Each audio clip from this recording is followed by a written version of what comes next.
देखिए क्वेश्चन में बोला है पी R1 R2 R3 5 दिया है, R4 is 10, which of the circuit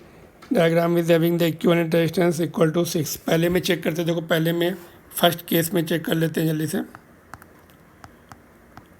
are net will be, देखो ये तीनों मिला के 15 हो जाएंगे ना,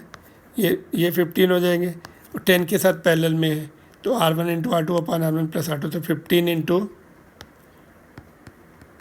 10 अपॉन R1 प्लस R2 नीचे होता है तो 25, तो ये आपका डिवाइड हो जाएगा, ये आपका आएगा 5, ये 3, तो ये आपका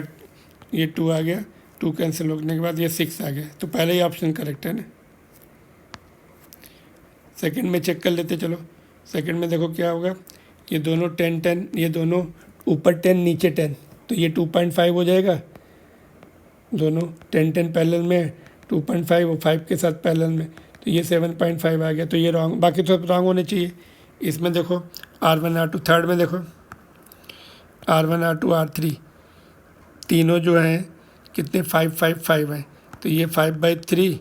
प्लस और R4 10 है, तो ये कितना आ जाएगा 35/3, तो ये कितना है 1 11 है ना, कितना आ रहा है ये 11.67 ओम। फोर्थ में देखो कितना है, ये आपका पैरेलल का निकाल लेते पहले, 1/10 प्लस 1/5 प्लस 1/5, तो ये आपका 10 LCM दिया, तो ये 1 + 2 + 2, तो ये सबका मिला के R नेट 2 आ गया, R नेट इज इक्वल 2, और फाइनल RAB मतलब फाइनल कितना हो जाएगा 2 + R3 इज 5, तो 7 ओम, तो ये भी रॉन्ग हो गया, सारे रॉन्ग ही होने थे। जैसे आपको फर्स्ट करेक्ट ऑप्शन मिल जाता है तो immediately you tick mark and move on to the next question, तो ये सब रॉन्ग हो गए, पहला ही मिल गया था, तो सेव योर टाइम। क्लियर, तो simple case of series and parallel combination है, फार्मूले आने चाहिए, सीरीज में सारे ऐड हो जाते हैं, पैरेलल में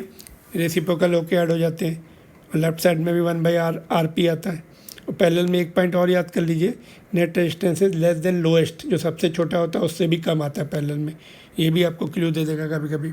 सॉल्विंग में। चलिए नेक्स्ट क्वेश्चन पे चलते हैं।